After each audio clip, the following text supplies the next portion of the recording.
We're ready to go? Mhm.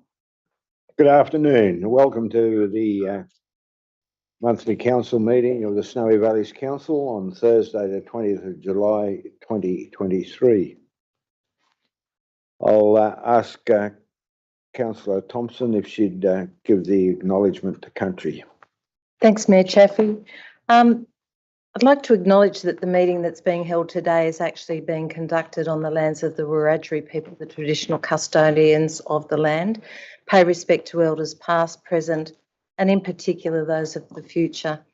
And I think that it's really significant that today of all days we had two citizenship ceremonies earlier today. Our two newest Australian citizens within the Snowy Valleys Council area. And I think we always need to remember that we are part of the longest living continuous culture on the planet, and that's something we should be incredibly proud of and something that we should work with the traditional custodians to promote. Thank you. Very good. Thank you very much, Councillor Thompson. I'll just give the Mayor's statement. A live streaming of the council meeting. This meeting is being live streamed on council's website to allow the community to follow debates and decisions. Members of the public participating in the meeting agree to have their images, voice and personal information, including names and addresses, recorded and publicly broadcast. Snowy Valleys Council does not accept liability for any defamatory remarks or inappropriate comments that are made during the course of the meeting. Any part of the meeting that is being held in closed session will not be live streamed. Councillors are reminded of the oath of affirmation of office they made under section 233A of the Local Government Act 1993 and the obligations under council's code of conduct to disclose and appropriately manage conflicts of interest. Please ensure that mobile phones and other electronic devices are turned off or in silent mode for the duration of the meeting, and no recording of voice or image is permitted. In the event of an emergency at council meetings, please evacuate the building using the nearest exit and follow the instructions given by the warden. Do not use the lifts. If participating in the meeting from an alternative venue, please enact the evacuation plan for that location if required. Right, prior to undertaking the agenda, I would like to recognise a local participant of the King's Birthday Honours 2023 under the General Division of the Order of Australia. Miss Anna Thorogood of Tumbarumba received a medal, OAM, of the Order of Australia in the General Division for her service to the social history of women in rural areas. I would move that Council write a letter of congratulations to the 2023 Birthday Honours recipient, Anne Thorogood, expressing our delight in her having received such an honour. Would someone second that? Second, Councillor Hayes. No debate. I'll put the motion. All those in favour? Unanimous? Carried. Thank you.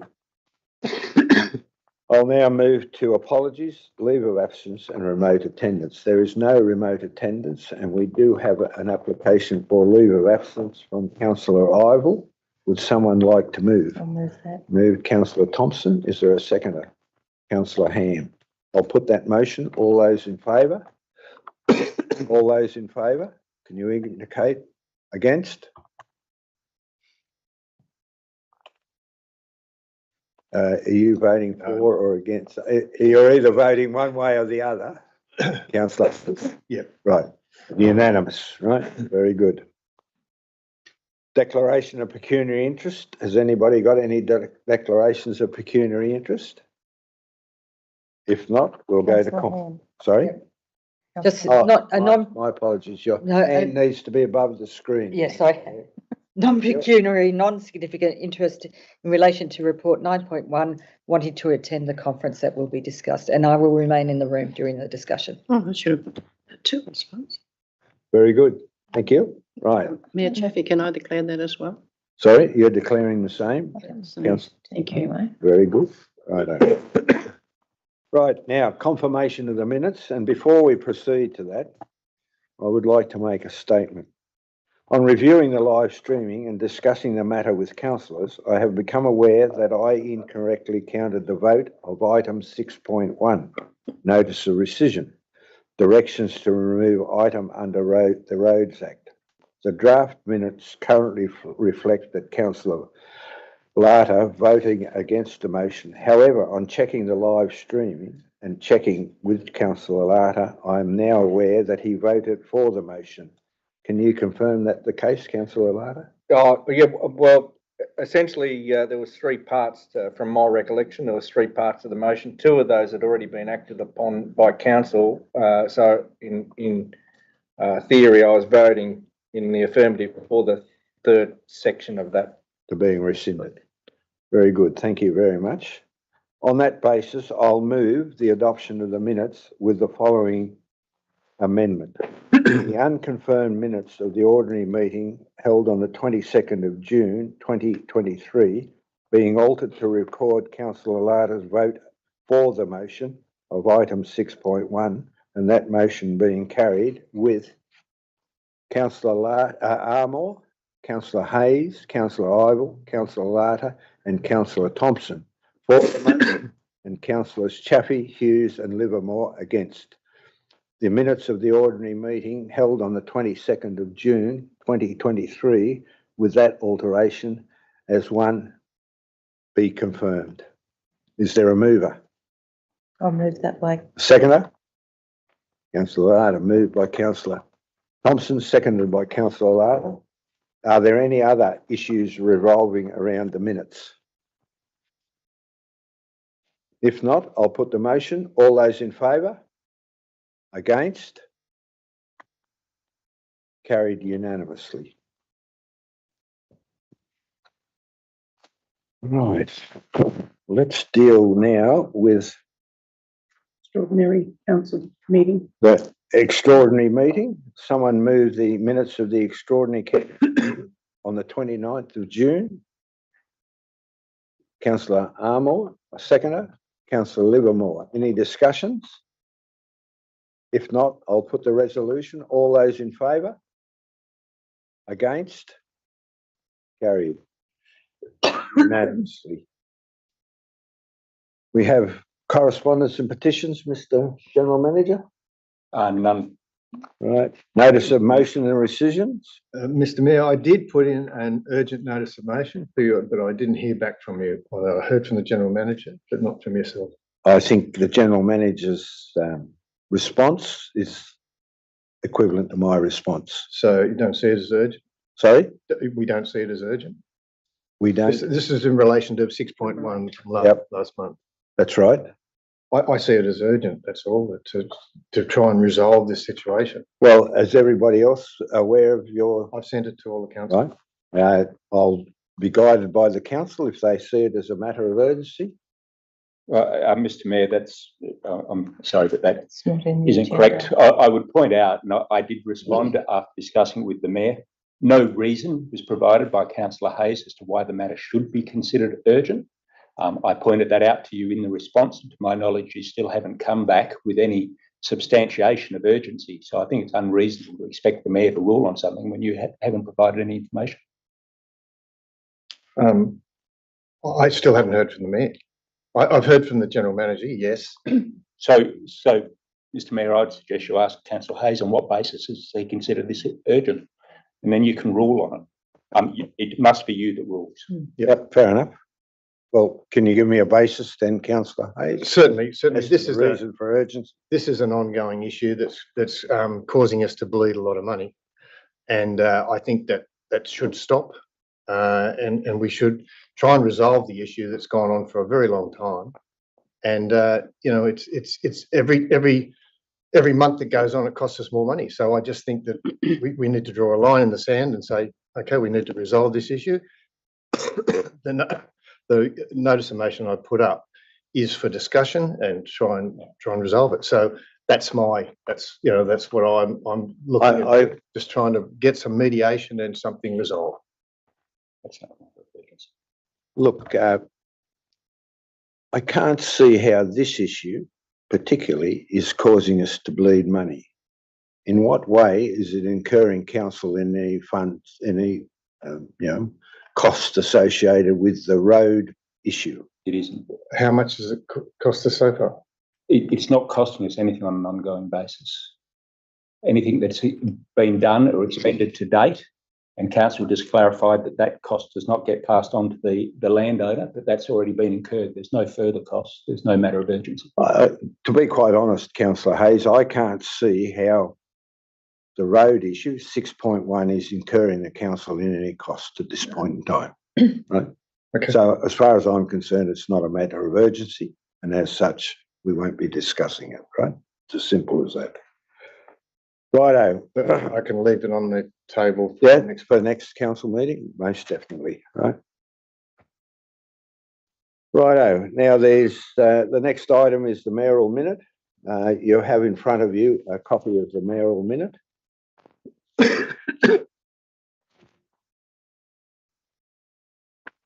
I think it's important that I give you a bit of a background in the situation. The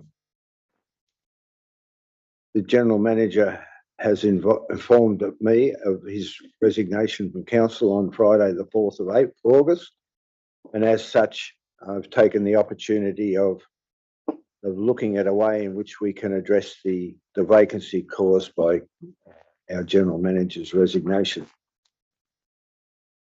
In that light, I've had discussions with a gentleman named Steve Pinnock, who was the previous General Manager of Greater Hume, and Mr. Pinnock has indicated that he is available if council were to so desire his services as of the 21st of August. I am recommending to council that you authorise me to enter into a contractual arrangement with Mr. Pinnock as interim General Manager for a period of 12 months. And in the interim period between Mr. Pinnock being able to commence work with Snowy Valleys Council on the 21st of August, that we empower Ms.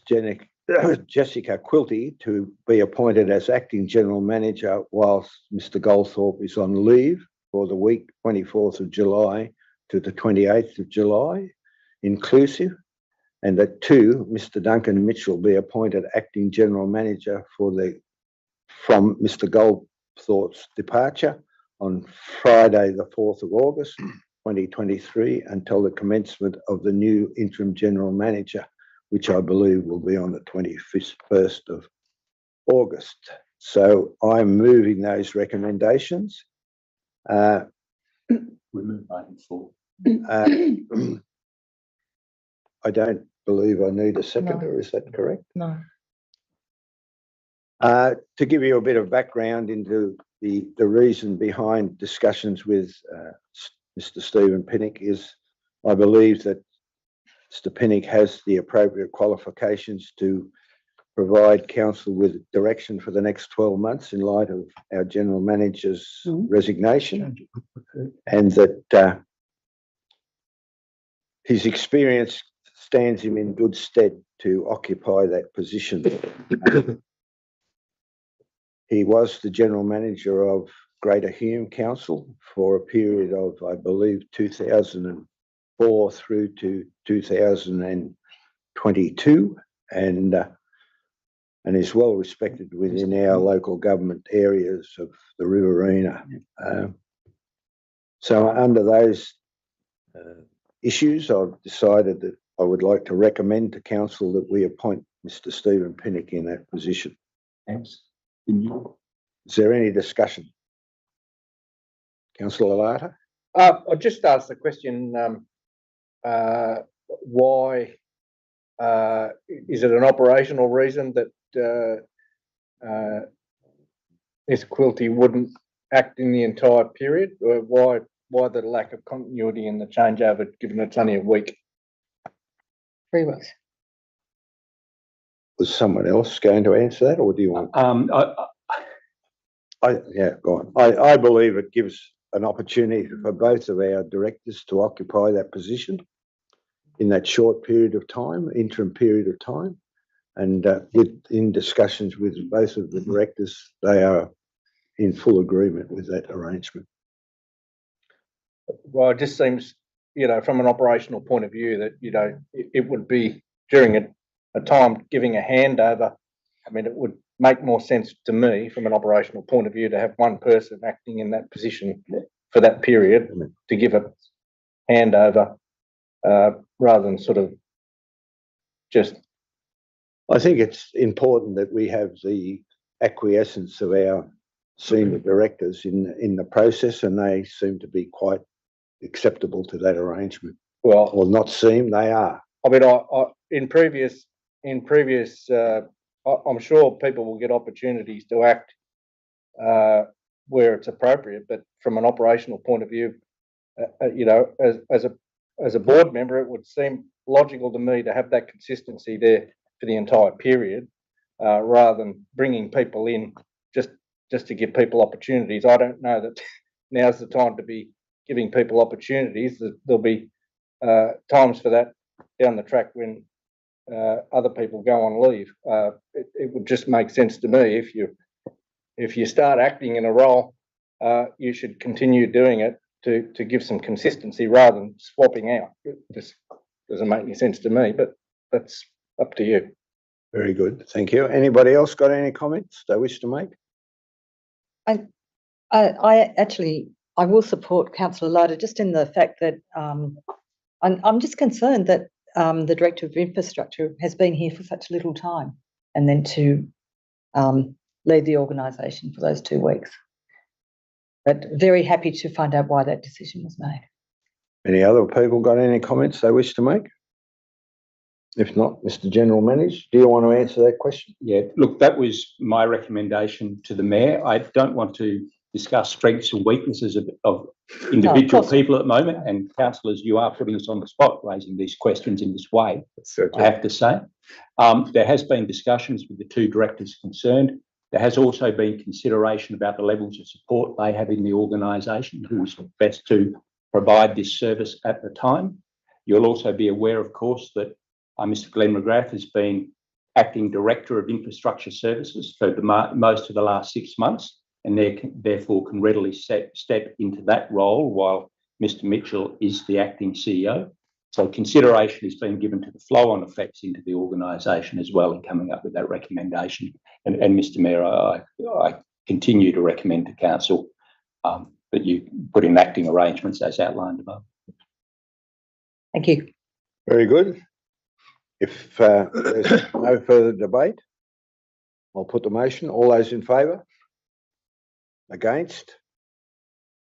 So that's Councillor Livermore, Councillor Hayes, Councillor Hughes, Councillor Armour, Councillor Thompson and Councillor Ham in favour, myself in favour and Councillor Larder against. Thank you very much indeed. We'll now go to urgent business without notice. We don't have any. Governance and Finance Report, which is 9.1.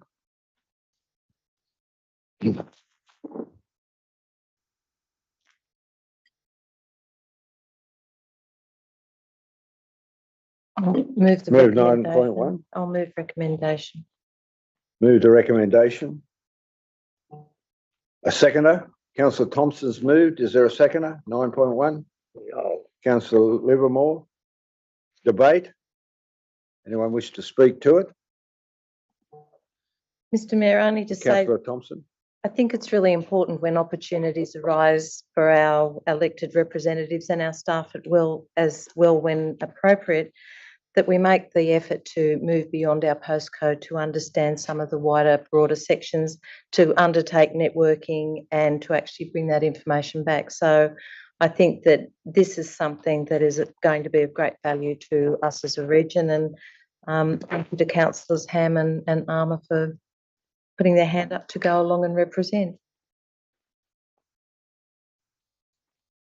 Oh, And No. could I just add to that, what's happening at CSU in the agricultural field is really quite dynamic and innovative, and very grateful that we can go to the conference, but also that this will be followed up by a workshop from CSU so that you can find out about the Agri Park and what is happening, as you say, in our next door neighbour. So, thank you. We also provide grants to CSU, so it's a good partnership. Very good. Is there any further discussion? If not, I'll put the motion. All those in favour? Against? Carried unanimously. A report on the attendance at the Destination and Visitor Economy by Councillor Hayes and Councillor Councillor Ham and Councillor Hayes.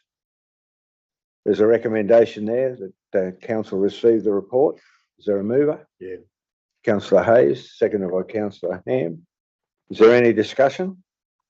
Only to say thanks to Julia for compiling this report. We had the opportunity to visit a place that I hadn't seen for a very long time and note the changes there. But I also had the opportunity to look at some of the disability access innovations that are around now. And of course, the disability sector was the sector that I worked in education. So it was very, very good to see that, see some of the new things coming there, and accessible tourism as well. So really, really positive, and the opportunity to work and see some councillors from other areas. Had the opportunity to talk to the minister, which was good. So these are very worthwhile things to attend. And if I could just back up on James's statement, it's also a lot smaller than the local government conference, so you do get a lot of networking opportunities. But just so delighted that Wagga's got it next year. So I say to all councillors, if possible, to come along to Wagga, because it's Wagga and then I think Coolaman and maybe Junee or something. So it will be very pertinent to the small regional council. So Manly and Wagga both have beaches in the top 10, I think, in Australia. That's why it was. I think it's important that we, involve ourselves in the wider community to get an understanding of what's going on, and really understand that we're not here in isolation, that we can relate to other local government areas and find out what the trends that are emerging are. So I think it's great. So thank you both very much indeed. The recommendation, receive the report, been moved and seconded. Is there no further discussion? I'll put the motion. All those in favour? Against? Carried unanimously. The next item is 9.3, report on the attendance of the National Local General Assembly, Local Government General Assembly in Canberra, prepared by the Deputy Mayor, Councillor Thompson, myself and Councillor Hughes attended, and I'd like to thank Councillor Thompson for her report here, but I'd like someone to move. It's been moved by Councillor Hughes, seconded by Councillor Armour. Do you wish to speak to it, Councillor Thompson? Oh, Councillor Hughes moved it. He gets Councillor first, Hughes? gets first crack. Yeah, the mover. Oh, thank you. Yeah. It was a very enlightening, very I think it was pretty historic to be there, and it was good to be in the room to watch a bit of history.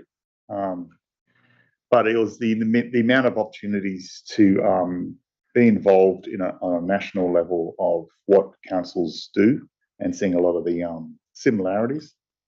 And a lot of times you had 500 people, 500 councils in the same room, nodding along, going, "Yeah, that's my problem too," So they were all great opportunities. There was also opportunities on the sidelines,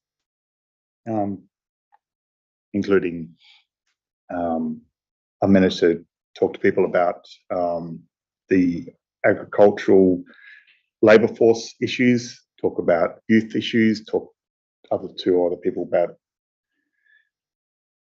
there's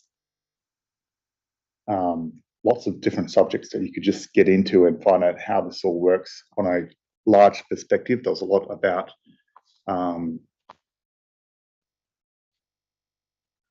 the voice was there, the environment was there. Very memorable about the cyber security issues, and the sort of the way they talked was like they were literally in a trench fighting World War One, and these guys are in suits, sitting there calmly as cucumbers, but the way they talk, and this is like, wow, this is what it's like. So yeah, it was very worthwhile, very tiring, and I think I had my fill and more, and I appreciate being coming along with you guys with this. Oh, thanks for that. Thanks. I might make a comment, and if you want to wrap up. The thing I think we sometimes forget is that this was 3 conferences in one. We started with the National Regional Forum. So we had regional local government areas, and out of all of the local government areas across Australia, probably 55% of those are either regional, remote or rural. And you start to understand that some of the issues that we experience here in Little Old Snowy Valleys Council is also being experienced in Western Australia. What we probably don't understand is that nobody experiences the true hit of isolation that our Northern Territory communities do. And when you start looking at an avocado costing $10 and mince being at $40, and a mayor who stood up at the regional forum on Monday who was full of bravado and bright shirts, and a lot of laughter on the Friday at the Australian Council of Local Government, which was all basically ministers. He stood up and he was in tears because he had had a phone call from his wife who'd had to barricade herself in the house the night before because the community realised that he was away and out of town, and they surrounded the house. And you suddenly realise that while we're watching, and we had an unbelievable presentation from the ambassador from the Ukraine, who I think actually had almost everyone there in tears. You know, we come from a small council, but we all share the same thing. And with the opening by the Governor-General, Sir David Hurley, who spoke about local government as the level of government that looks people in the eyes when there are issues. He certainly wasn't expecting response from a mayor down in Tasmania who said yes, and we're the ones who see the tears, we're the ones who see the fear when nobody told them that there was a flood coming, and we're standing at 2:00 in the morning with brown snakes going around our legs as we're trying to direct people where to go because we had no warning. It was 4 incredibly packed days, and the exhibition centre had amazing opportunities to actually go and talk to people.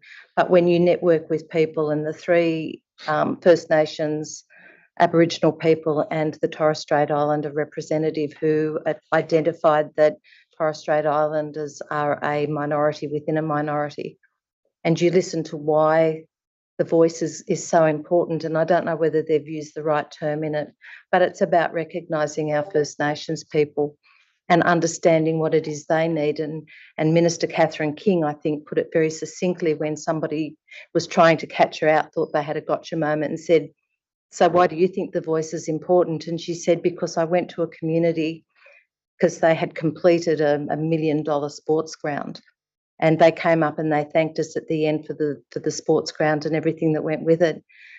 But as an aside, they said, oh, and by the way, we don't have clean drinking water in our community. And she said, I suddenly realised that nobody had asked them what would have been of greater benefit to their community.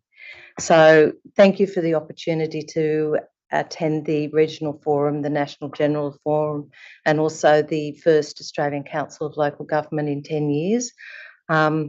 It really is a significant event, and I think we were all pretty exhausted by the time we got in because we did not stop. The mayor was the only one who attended a formal dinner function. Apart from that, we didn't attend all of the dinners and things. We decided that the focus for us was really on the forum and the actual events that were held during the day. Yes, look, I'd like to add to those comments. I couldn't agree more. I think it was great that the Australian Council of Local Government met for the first time in 10 years. I think it gave everybody there from local government an opportunity to to see how the present government, and look, that's no political statement, but is prepared to engage with local government. Our local member, Christy McBain, was introduced the Prime Minister, and look, I think there was a lot of understanding that the issues that confront Snowy Valleys Council are so similar to the issues that confronted the other 530 odd, or 39. I think there were 540 councils there. Over 1,000 delegates. And look, the issues are the same across Australia. But the big thing that concerned me was this push towards affordable housing. It's a wonderful goal. I just wonder how we're going to achieve it. First of all, we don't have enough tradesmen in our country to bring it about. We don't have enough timber in our country to build the number of houses they're talking about, and there's a push to bring in more migrants to the country, which is, I agree with wholeheartedly. However, I'm unsure where they're going to live, and I think until we start focusing on the major priorities in our communities and society generally, we can have all these other wonderful schemes, but the reality is we've got to start at the basics. And at present, I think there's a trend emerging that there's a realisation that we need to train people in the appropriate trades and crafts and jobs that we need in our society. And in my opinion, to some extent, and I think certainly the educators are starting to realise that and get the message over to those making decisions that that's one of the areas we've got to start with or can commence improving across our nation. So it was a good opportunity to network with a lot of people. I had a good yarn to the Telstra people over the provision of Telstra services in Snowy Valleys Council, particularly in Talbingo and in Tumbarumba, and the need to provide backup services to our telecommunications network as indicated as a result of the fires of Christmas 1920. And that was only highlighted by the simple fact that, we lost power in some of our communities for up to 14 days and no communications. That highlighted the fact of how dependent we have come as a nation to ensure that those communications services remain functioning during times of emergency.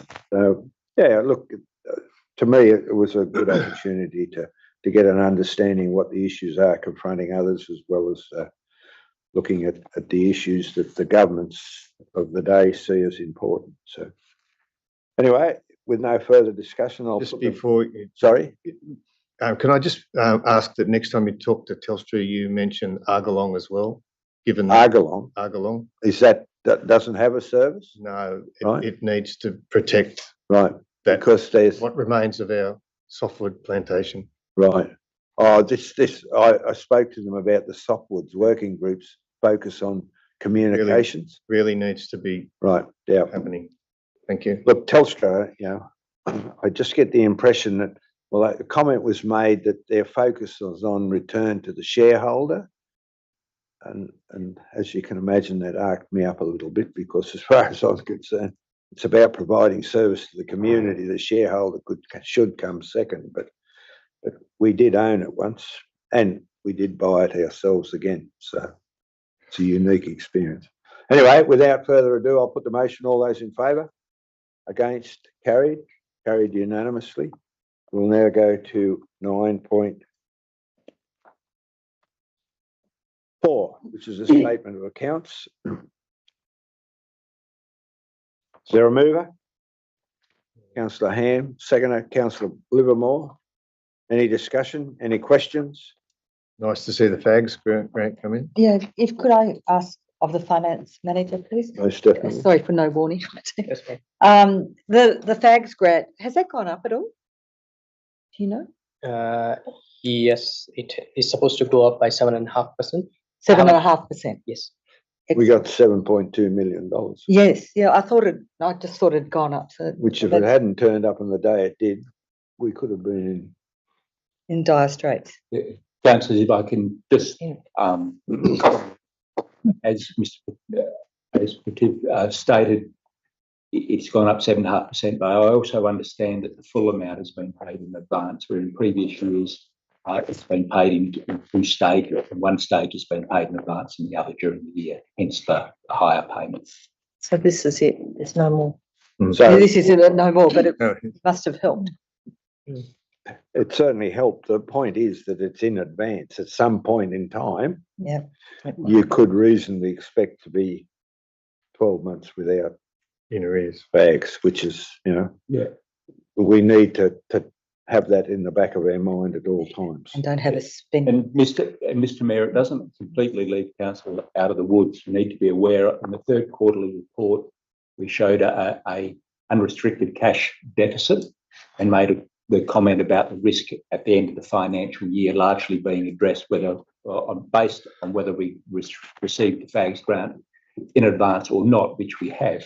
However, in the last quarter, there was just over $13 million received, which included the FAGS funding, but also council staff put significant effort into making sure that we collected in this financial year reimbursements for natural disaster funds and a number of other things. Our Bodian Road project, which has now been paid up to date by Snowy Monaro's council. So in total, we collected just over $13 million in cash in that last month, and outlaid, though, just over $8 million, so a $5 million differential. And you'll recall that the deficit at the end of the last quarter was sitting at just over $4 million. So just on quick numbers of those alone, it puts you back into a positive place with your unrestricted cash flow, but not to the extent of your $2 million in your policy. Sure. Of course, in that quick number that I just ran through, it doesn't take into account any adjustments in the reserve balances. So the reserve balances would have also moved over the last quarter. So the unrestricted reserves, if we've spent from a grant, the unrestricted reserve associated with that grant reduces. On the other hand, plant and fleet reserves, other grants will increase reserves will increase as we transfer to those. The bottom line of what your unrestricted reserve amount is, as at 31st of June, will come back to council with the draft financial statements, but it is going to be close, and it continues to highlight the situation that council is facing, and that was raised by Professor Drew. It's been reasserted by myself and council staff, and is going to have to be watched very closely over the next 6 to 12 months, and highlights the need for council to move forward promptly with your special rate variation, because the declining trend in your unrestricted cash is significant, and we're now at an end point where it has to be addressed. Thank you, Mr. Councillor Ham? And did I hear, I'm just looking at Transport of New South Wales. I'm not sure whether General Manager can answer this. Have we got some new funding for roads? Was that announced? We've only just received the new black spot funding. I am particularly thinking of the Tumbarumba Road, the Wagga Tumbarumba Road, which. Not that I'm aware of. Okay. Is that for footpaths? As Transport? it was. South Wales? So was there any other funding from Transport for additional funding from Transport for New South Wales? Not at this point. We've got applications in, but they haven't got back to us. Oh, right. Right. Okay. Thank you. Can I? Sorry, Councillor Thompson? have you finished, Councillor Ham? I have, yep. Just out of interest with, and our motion, or our motion did actually get up at the National General Assembly, whether they do anything with it about financial institutions. But just looking at Snowy Valleys Council total cash and investments for June 2023, is it time that we actually review whether or not we put more money into the Bendigo Bank, which is basically our local bank? So that I'm looking here, the Commonwealth Bank, which really doesn't give our community much at all anywhere, has 25% of our funds, and the same, I get the National and the Westpac, but I just think that if we're looking at sustainability in the years to come, maybe we need to just have a look at the opportunity for more money going towards the Bendigo Bank. I couldn't agree more, to be quite honest. You look at the contributions from the other so-called big four banks into our community, and then you look at particularly I'm using the example, and I've got to declare an interest here. I'm a shareholder in the Tumbarumba Financial Services, which are the Bendigo Bank. franchisees for the Bendigo Community Bank, but I look at what they contribute into our community there, and I assume the same applies to Adelong. You would have some indication of that. And I'm a shareholder of AGT Financial Services. But look, at the end of the day, I think that we need to look seriously at supporting people who support our own community. Now, I know that's probably expressing a conflict of interest, but the reality is that if they're competitive, we should, look at spreading our largesse, for want of a better term. Well, As long as they're competitive. sorry, Mr. Mayor. Commonwealth Bank is the only bank in Matlow and not a member of anything to do with that for the moment. So how about we protect what we got until you've got a ship to jump to? I'm not suggesting Statements like that are a bit broad. Maybe I need to be a shareholder. Yes, Mr. Mayor, if I can just comment, we are required and have a policy around how we set our investments, and that policy is set based on risk and return and distribution, and we need to keep to that policy in respect to how we make our investments. If council wants to come back and review that policy, they can. I would point out to council, though, and I've had this discussion at many other councils over many years regarding levels of community support. And what I've seen in the past, and one of the banks mentioned in that discussion, which one of the banks considered, that when you look at the amount of money that they provide as donations to the community, you can look at that and consider whether you should put more funds there. But the level of return that you might miss out on by taking a lower interest rate might be 2 or 3 times what that actual community investment is, in which case, from a financial perspective, you keep to your existing strategy. And if you want to take some of your investment return and put it into a community program for yourself, you can do that.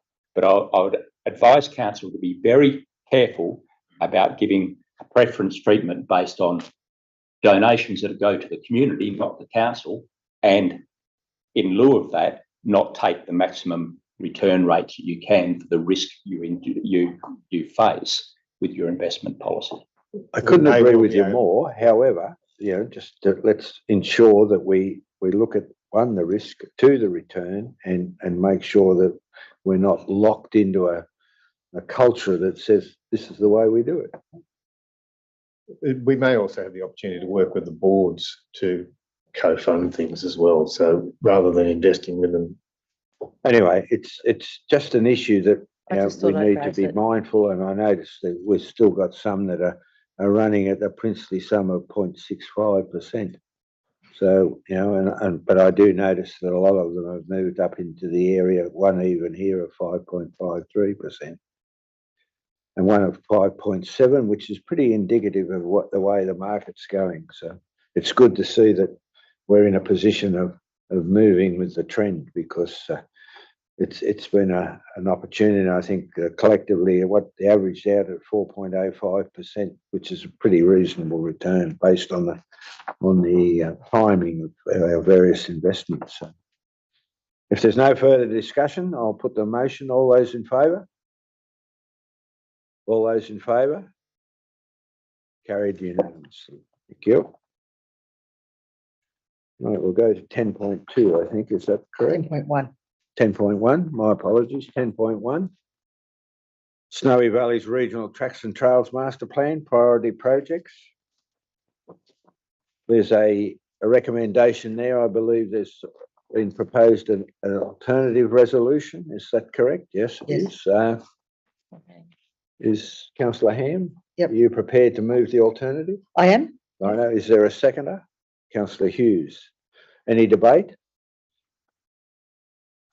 I will speak to it, if that's okay. Councillor Larder?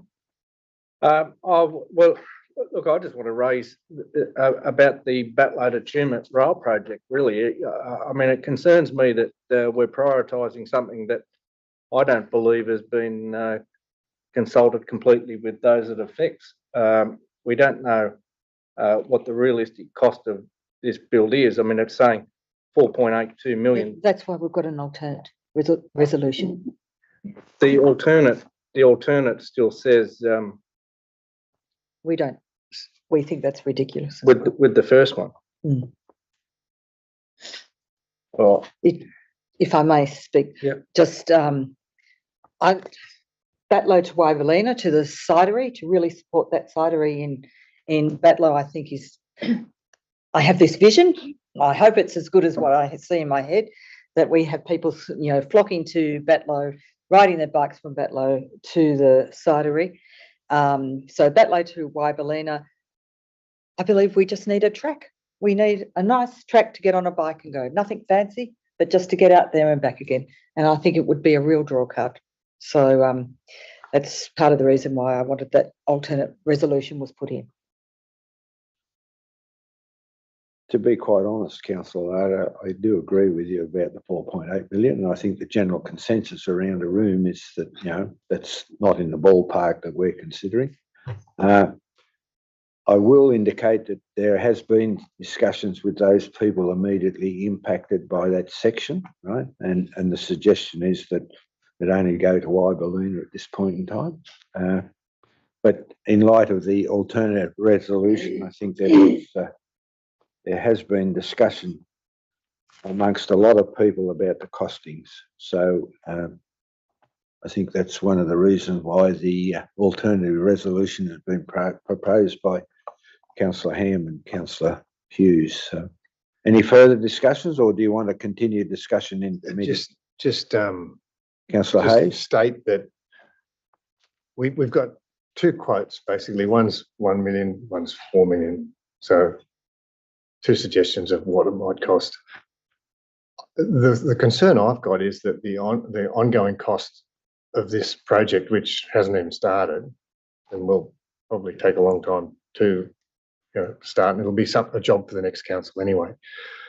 But it's going to continue to cost council as we go, because we'll be writing reports, we'll be doing quantitative surveying, we'll be finding out how much, and it's just going to cost and cost and cost. And at a time when we're looking at trying to save money, here's another opportunity where we're spending money with no goal at the end. Look, Can I speak for the motion? Are we going to conduct this Are we in gonna committee, conduct or are we it going to in conduct committee? it in a formal way? Do you want to conduct it in committee? If so, someone move. I'll move that we go into committee. I'll second. Councillor Larder, seconded by Councillor Ham. I'll put the motion. All those in favour? All those in favour? Councillor Hayes, I'm how are you against. voting? Yeah. Right. Yeah. Well, Is it perhaps I should demonstrated? give you a flag. when everybody else puts their hand, Well, down, I'll put mine up. right. Okay. You're being pedantic. Very good. I'll declare that carried unanimously, and we'll No. go into. No. Councillor, Councillor Hayes is against. Councillor Larder was in favour of it. So Yeah, you're, Councillor Larder, Hayes, you're Hayes. against it. I'm Hayes, he's Larder. That's right. I'm getting it right. Yeah. Yep. Right. You're against going into committee. I've finished, yeah. Right. Okay. Right. Very good. So record that, please, and I'll put the motion. So we're in committee now. Councillor Thompson. I think we get stuck on the past rail trail issues and we're not looking to the future. I think what the community of Batlow has asked for and truly do deserve is the support for this project in the part that they're looking for initially. This has the opportunity to create a draw card for their community all year round, not just for Cider Fest or the Apple Blossom Festivals. And that's one of the things, if we can make each of the communities in our council area stronger, then we as an overall council become stronger. And the concern that I have in relation to this is that there is a new framework that needs to be looked at, and that is something that we as a council do need to look at. Whose responsibility is it to do what and to understand it? But this is about prioritising the delivery of this project. And let's be honest, the community that is going to benefit most initially will be Batlow. And then because you have the Batlow, you already have the Tumbarumba Rail Trail, Tumbarumba to Rosewood Rail Trail. Will have the Batlow. You have the opportunity if Forest comes on board to actually link those two together. We deserve to support each of these smaller communities to actually grow. And I think that this is one of those opportunities, and we need to be looking at what it is that needs to happen going forward instead of just seeing the term rail trail and automatically hitting a brick wall. Batlow deserves nothing less. Our communities deserve our support. They deserve to be able to grow and to actually blossom. No pun intended. Anyone else? Councillor Hughes? So all that's, of course, true, but what we see in the Treadwell's statement here is out of all the identifiable tracks and trails that they could find, the one from Ballard to Wyblena is the standout only one really in the game park of being economically useful to the economies of the whole area. Having this one here will work really well with the Rosewood to Tumbarumba one. The forestry's got their own master plan out for tourism. The Human Hovel is going through their processes now for their own tracks master plan and tourism and all that sort of stuff. There's a whole sway of interconnectable tourism opportunities for the Snowy Valleys, and this is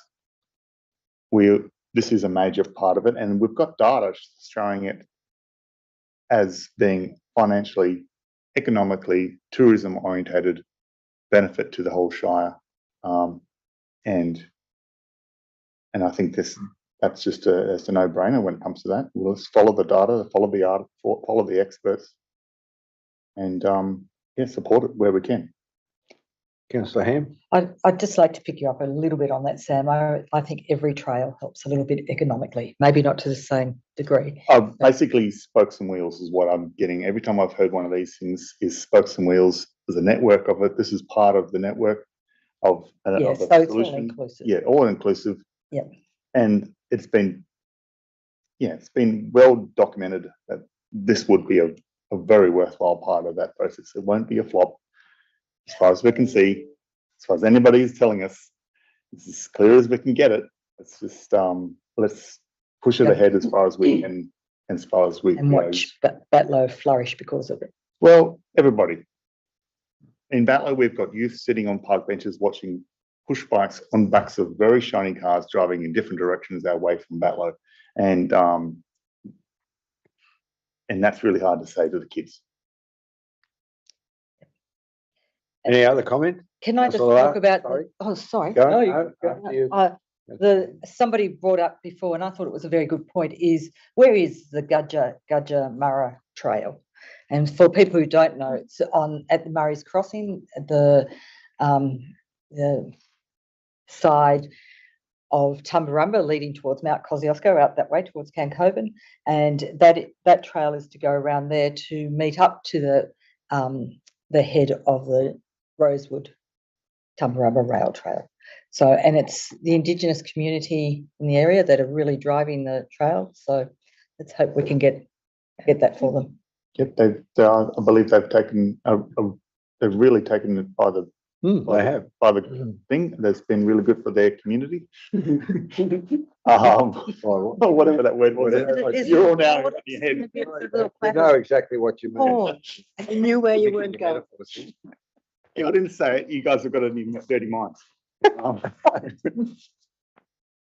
You did say that, though. Yeah, anyway, I'm done. Right. Okay. Look, Councillor Latta? Yeah, look, I'm greatly concerned about the long-term ramifications of forecasting these projects because of a number of reasons, mainly the cost. And I'm not sure that the downstream flow on to that community in Gilmore is not going to be affected by any of this. And I've got great reservations about the impact of that, the cost of it, the cost of building it. You've got a number of issues in building it with infrastructure, with chemicals in the ground, with leases, landholders, building bridges. It's a massive steep incline. It was one of the steepest gradients in Australia for railway when it was active. It gives you some idea of the difficulties there. There's communication, black spots. Who's going to maintain it? What's the cost of it? I mean, it's all well and good to talk about these projects and say, yes, in a perfect world, but you know, we've got 140,000 people injured in Australia from vaccine injuries, from COVID vaccine injuries, reported to the Therapeutic Goods Association. Can we stick to the subject? I am sticking to the subject. Do you know where Wabbalina is? Is it on top of the hill or at the bottom of the hill? Listen, just listen to me. I'm talking. Righto, Thanks. Councillor Lardo. You've got the. We've got hospitals that don't even have footpaths going to and from them. Not the subject now. We've got 343 million and change being put into a referendum about the voice, and we can't even get hospitals funded appropriately, and yet we've got this pie in the sky stuff about saving Batlow. You know, it just seems absolutely mad to me. We debate here about extending the airport runway because of the cost. We've had numerous debates about it. It's been out in the community. The community's been concerned that we can't get the firefighting aeroplanes into that airport. That the whole thing is still, I don't know, going ahead with any certainty. Still seems to be a lack of clarity around even getting infrastructure for an airport in our town. Yet we're talking about this sort of fanciful stuff. It's just ridiculous. I mean, I don't know who thinks, where's the money coming from? State governments, federal governments, they haven't got any money. People are broke. People don't have jobs. People have been sacked from employment because of bureaucrats making dopey decisions about things like COVID. They have spent money galore on COVID madness. And Look, I think we need to stick to this. well, how many times have we spoken here about the financial situation of this council? We go back into council. Well, you know, does anybody else have a point of view they wish to express? If not, we'll move back into council. Not to mention the stench. If I can, Mr. Mayor. Look, Look, Councillor Livermore. I'm happy enough with the alternate motion in the fact that it removes those sort of dollar figures, which I agree. I think some of these estimates, cost estimates that have come up might be based on a lot of bells and whistles and things that probably aren't really needed to make the proposed trails and that usable. And that's, to me, is always going to be the first point of call, is to get people there using it. And so I think you need to really go back to basics and look at those things. And it might be a case, I'm just casting my mind back to Tumbarumba when the racecourse was rebuilt. The cost of doing that was going to be unachievable, you might recall. It was going to have to close. So what happened? Local contractors and so on came in and did the job. They did it for way less than what the experts were saying it would cost. The racecourse is there and still in use. So I think we need to be smarter about how we think about getting some of these things done, how we achieve some of these things. And And look, I'll be quite blunt. If these things are going to be there to benefit the community, then I think the communities also need to step in and be major Carry some of the players can. in achieving the outcomes. Very good. If there's no further comment, I'll Move we you go back move that we into go back into committee. It's moved by councillor Thompson, seconded by councillor Ham. I'll put the motion. All those in favour? Against? Carried unanimously. Any further debate? If not, I'll put the recommendation. Would you like me to read out the alternate Yeah, resolution? yep, Okay. most definitely, councillor Ham. Yep. That council prioritises the delivery of the Batlow to Tumut Rail Trail Stage 1. Batlow to Wyballina project should be suitable and substantial funding become available. Number 2, prioritise delivery of the Tumut River Walk project, currently costed at $257,897. Should funding for a smaller project become available. Number 3, work with the Tumarumba Kunama Naji Namaji Indigenous Corporation, TKNIC, to continue to explore options with the Gudja Gudja Murra Trail and monitor funding opportunities to enable delivery of this project. Number 4, note that the detailed specifications for delivery of any project are to be reviewed and confirmed prior to any funding application. Number 5, seek advice as to the process for accessing and/or leasing the Rail Corp corridor from Batlow to Wyballina, and a further report or workshop be provided to council. Everybody's familiar with that? No further debate. I'll put the motion. All those in favour? Against? Now that's councillor Larter and councillor Hayes against. All other councillors in favour. Right. 10-2. Is there a mover?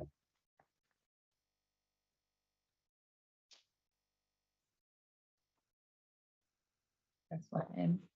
Councillor Ham, seconder. Is there a seconder? Councillor Thompson. Draft child safe policy. I'll put any debate. Councillor. Yeah, if I might, Mr. Mayor, just Lamore?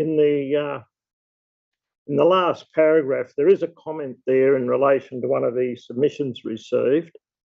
And the submission indicated the need for additional inclusions, being for the statement of commitment, cultural considerations, trauma, and vulnerable children, grooming, consent, notification, and reporting. Now, there is a note there to say that it was intended to keep the child safe policy at a higher level, and the further detail referred to there is actually contained within the Children's Services Child Protection Policy. I still have a bit of an issue that those sort of issues aren't sort of covered off in a child safe policy, which is maybe your higher level policy. However, I'd just like, if there is an explanation as to why that sort of recommendation wouldn't be taken on board, and the reasoning behind that. I think they're mandatory, aren't they, Julian? They are in teaching. Much better to the Well,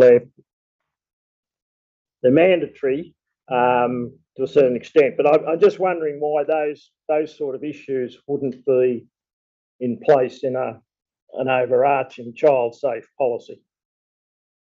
One would expect so. Councillor, oh, sorry, Councillor. Through you, General Manager. So our child safe policy is based on the Officer Children's sort of Guardians template that is actually sent out to all sort of organisations. So that's how we have framed the policy as such.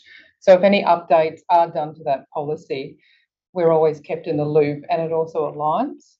So that's why we decided to keep it at that level as such, and put further detail in the child, the other child safe policy as such. Was, as I said, that was the intention to keep it aligned, so.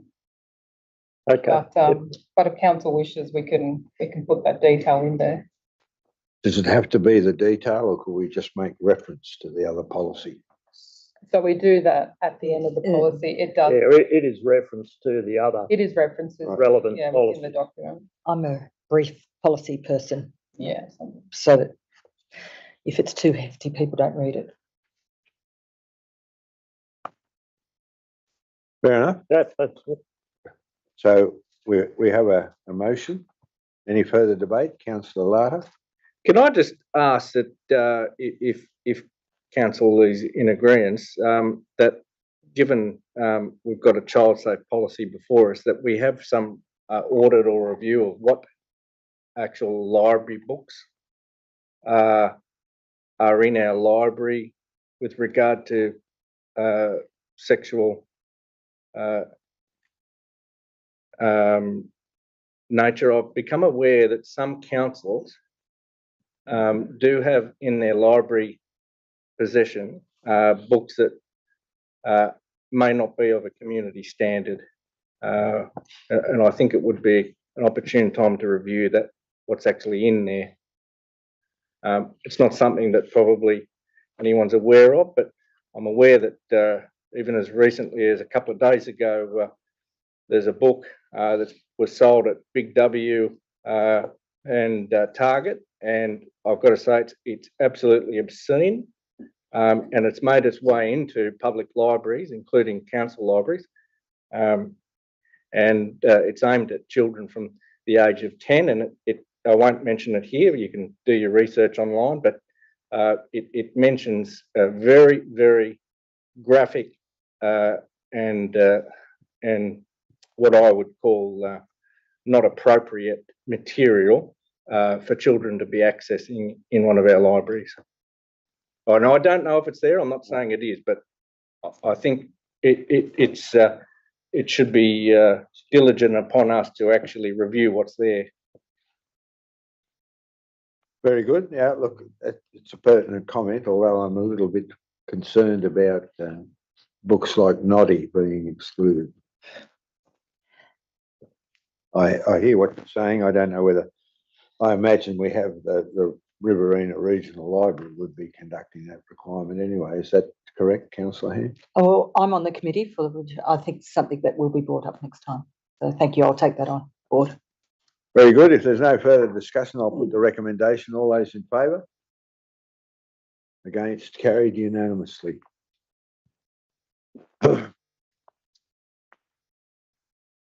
Classified land acquisition. I think this is 10.3. Chisholm Street, Cancoban. Yes. Councillor Ham Do you wants want to to- declare? You're declaring interest. She wants to move. I want to move it. It's I can been see 4 that. years. There seems to be a level of enthuseasm there, Councillor. Just a little. So it's Little moved bit by, too moved by enthusiastic. Councillor Ham, seconded by Councillor Hayes, I assume. Is there any further discussion? Anyone you wish to speak to it in your enthusiastic state there, Councillor? I would like to speak to say congratulations to whoever or however it finally happened. And it's great that it is now in the council hands, because the preschool does need some work, but it wasn't able to because it was in the limbo land. So there's been a lot of very lucrative grants to help, and still are, mainly the Start Strong preschool program. So I'm just delighted that it is in somebody's hands, so now that we can start improving the preschool. And thank you to everyone, and particularly the Cancoban staff that have been working and keeping a very active and very popular preschool going. Can I ask a question? Councillor. The general Councillor. manager's not here, but if we could just go to a staff member who could just outline, people may see that and go, we've acquired a piece of infrastructure and now it's going to cost us money. If someone could just outline how the preschool actually operates and the fact that it now comes under council, or it is under council. Yes, so it was Community 3 units services. there. Corporate and community. Corporate and community. Okay. It was resolved at the General council meeting manager. in 2019 to have the preschool transferred into council possession.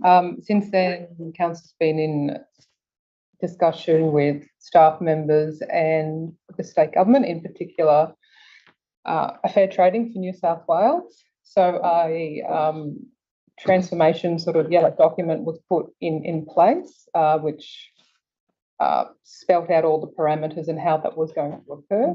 So that took some time, but essentially council hasn't purchased the building for any monetary value. It's gifted. So it was just sort of received as an in-kind gift, given that the preschool is located there and is run by council. But the preschool generates an income for council. Correct. Yes. Preschool operates 3 days a week and generates income. And I think that's where probably the wider community are looking, is that there's that opportunity for council to generate an income through it, so it doesn't become just a piece of infrastructure that isn't contributing. Yeah, thank you. Councillor Ham, no further comments? Anybody else got any further comments? If not, I'll put the motion. All those in favour? Against? All those in favour? All those in favour? Councillor Larter, are you voting for? Right. Carried. I know, unanimously.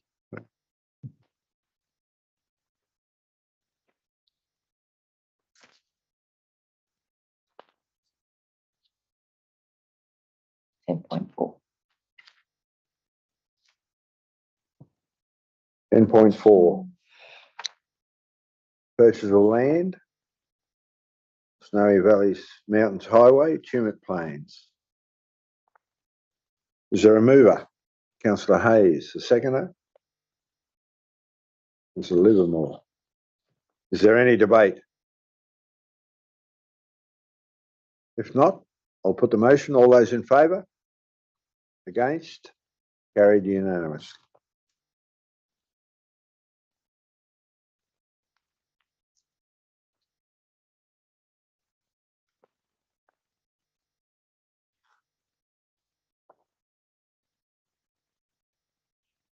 $10.5.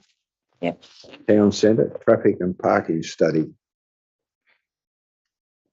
Adopt the recommendation is adopt the draft Tumut Town Centre Traffic and Parking Study 2023. Is there a mover?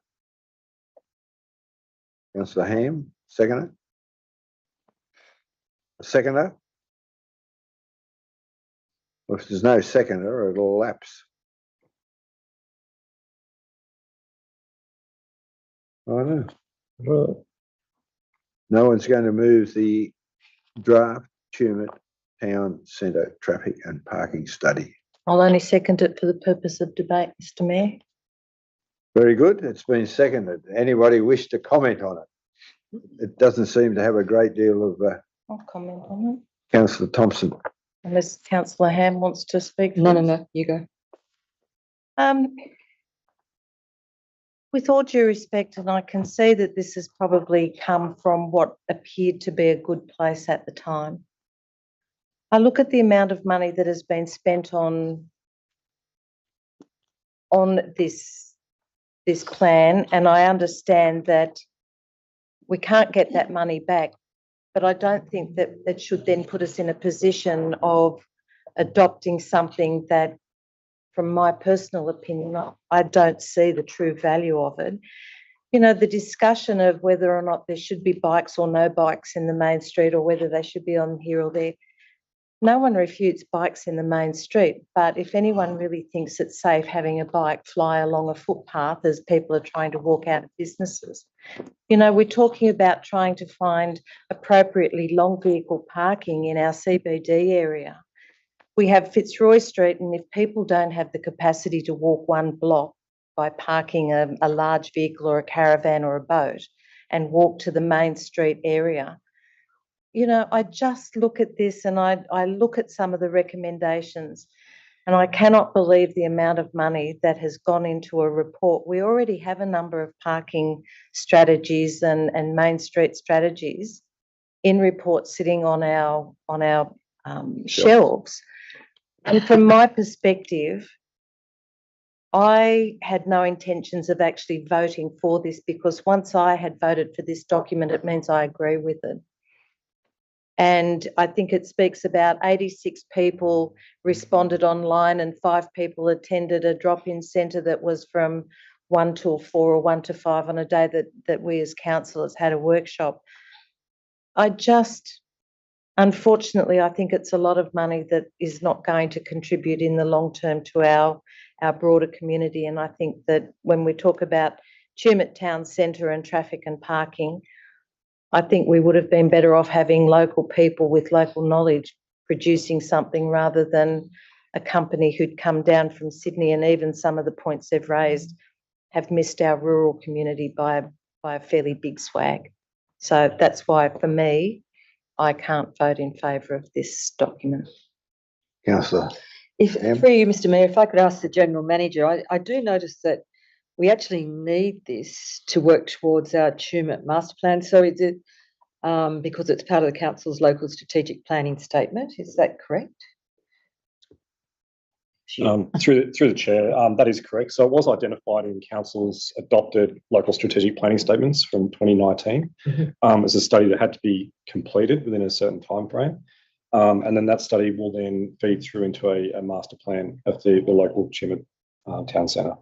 So I like Councillor Thompson's idea that we run it ourselves, or have a more grassroots plan. Is that possible, or do we always have to go out to a consultant? Through the chair, it can be done in house if that's something that the council see fit. At the time, it was recommended that this be put out to an external consultant to prepare this report. But if the councils wanted to take a closer look in terms of some of the recommendations, that's something that definitely can be done. So, thank you. Righto. So, based on Mr. Wilton's comment, does council wish to modify the recommendation, or do we wish to reject it in its entirety? Well, does it satisfy the needs to move on to the town master plan? Mr. Mayor, the cynic in me finds that this was personally, this is what I think. This is a result of the failed attempts to purchase land for extra parking in Tumut, for long parking and coach parking and all that sort of thing. This was, in my opinion, something done to justify the fact that was refused. Simple. Mr. Mayor, can I make a suggestion? You can make a suggestion. Councillors, you've gone through this process and you've had this master plan, this work created or completed. And as Mr. Wilton said, it is required for part of our overall planning framework. I would suggest to you that you adopt this.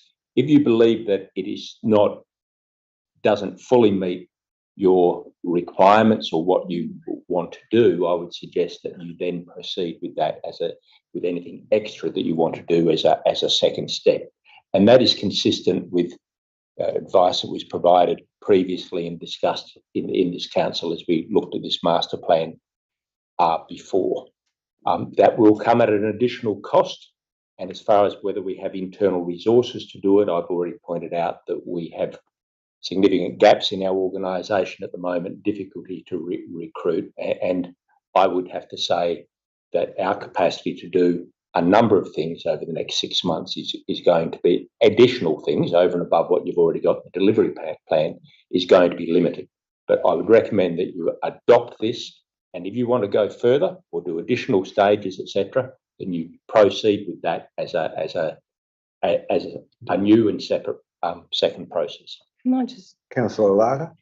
I was just going to ask a question of Mr. Wilton or even the General Manager through the Chair, Mr. Mayor, that if we adopt this, and I'm happy to adopt it on the principle of what the General Manager has just stated, but I imagine from that there would be an opportunity to make changes through the master plan adoption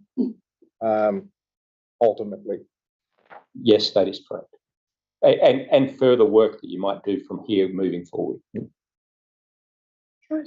Look, there's a slight difference here. We can adopt it or we can receive it. Now, judging by the discussion around the room, it could well form part of a longer term objective, but it's not necessarily the way we want to progress. Would that be a reasonable assumption? Yep. So I think maybe we could change that from adopted to receive it as part of a long-term strategy for parking in the Tumut CBD. I don't know. It's just a. Can I just say Councillor then, Thompson, yep. to receive it, I'm happy to receive it because it means that we've paid all that money and at least we get to keep the report, whether we implement it or not. And that's my concern, is that once we adopt it, it says this is going to be our blue, this is going to be what we're going to go to. And yet I don't, in my opinion, I just don't feel that this report truly reflects our community. You know, I just look at it, to adopt it and put it on a shelf and go, well, this is what we're going to refer to when we're doing X, Y, and Z, is misleading. And I just don't think that the consultant that was employed got it. They just didn't understand this community. They didn't look broadly at this community. And with all due respect, I don't want to end up going down the path of our Main Street. Look, how about we propose the recommendation that we receive the draft Tumut Town Centre Traffic and Parking Study 2023, which will form part of the long-term objective of the traffic and parking study or outcomes for Tumut. You'd need to take out draft 2. You just need to say we receive the Tumut Town Centre. Is that enough? Well, I'm happy to take the word draft out, Councillor Lam. Well, I'm happy to do that, as long as that meets the requirements of the legal framework, because I think ultimately we can change it in the master plan regardless. So, right. Yeah. I think if we just receive it as part of the information to formulate a long-term objective. Is everybody in agreement with that? I'll move then that be the amended motion. Is there a second? I think you only have to do it with the agreement of the mover. And the Well, seconder. if mover and seconder agree on that? Yep. That's the case. The wording. The wording? And we can have the right wording? Yep. Receive the Tumut Town Centre traffic. Very good. Okay. If there's no further debate, I'll put the motion. All those in favour? In favour? Carried unanimous. No, it's not. Wait a minute. Sorry, Councillor. I'm not voting for it. That's right. We have two I'm councillors against. opposed, Councillor Armour and Councillor Thompson. The Against. rest are in favour. Yep. Right, we'll now go to 11.1, which is the Minister for Disability. 10.6. Oh, my apologies, 10.6 for sale yards. Can I, before we move, If you wish to ask a question. a question, we haven't yet signed an agreement with anyone to take over the yards. Shouldn't we be doing the two at once We have. rather than leaving us without anything? Who's driving the sale yards? Director of Infrastructure and Yeah. Works. For Okay. you, General Manager, I believe the agreement has been signed. Yes. But not adopted. So do we have to adopt it, or once it's signed, that's it? No, what this report is saying is effectively that the new group has been formed, a lease has been entered with them. Yep. As a result of that, the committee is no longer required, and this is just going through the process of disbanding that committee. All the rest has been dealt with. It's all been done. Yeah, this is just disbanding the committee. Okay, it's fine. Righto. It's finalised, that's good. I just didn't want us to be in limbo. Right. Because we've been in limbo for a Clarification. very long time. Yeah, it has, that's right. Clarification, you're happy? You're happy to move? Well, Right. I'm happy to move it. Righto, Right. righto. Councillor Allard has moved. Righto, is there a seconder? I know, I'm offended now. That's right. Yeah. Offended now, you got your nose out of joint. Never mind, it's probably been out of joint before. Seconded by Councillor Ham. Is there any further debate? If not, I'll put the motion. All those in favour? Again, oh, wait a minute. All those in favour, a slow hand putter upper, carried unanimously. We'll now go to 11.1. Minutes of the disability inclusion. I'll move the minutes with a amendment to the recommendation that is there. The recommendations that I'd like to put forward is receive and note the minutes of the Disability Inclusion Action Reference Group held on the 29th of June 23, and a point 2 which says a workshop be conducted with council on all events, not just disability inclusion, proposed to be scheduled for 2024. Is there a seconder for that proposed amendment? Yes or Yeah. no? Councillor Livermore, is there any discussion? I'll just to mention, the reason I raise this is, as councillors, we often find out either in very short terms or after the event, some of the major significant recognitions throughout the year, whether it be our the National Disability Awareness Day or International Disability Awareness Days, whether it's our seniors, whether it's our youth. And I think that we just need to get our head around what we're actually proposing throughout the year and some of the funding that is surrounding it, so that we understand that. Anybody else? Councillor Lardy, you indicated you might have a point. If not, Oh, no, so I just didn't fully understand what the reason of it was. I think the idea is to get a fully an understanding of all the events that we conduct or are part of during the year, rather than deal with them ad hoc basis, because it's important from my point of view that I attended the colour run on, was it last Friday? Thursday. And look, whilst it was a great event, I didn't know anything about it until I was approached to be there. I think if we can get our minds around all the issues that or all the events that we're involved with, it would be a great benefit to us all. So, especially the ones we host. If there's no further debate, I'll put the amended motion. All those in favour? Against? Carried. Now go to. We'll go into the confidential part of the meeting. And is there a mover? Councillor Hayes, a seconder. Councillor Livermore, I'll put the motion. All those in favour? Against? Carried. Unanimous.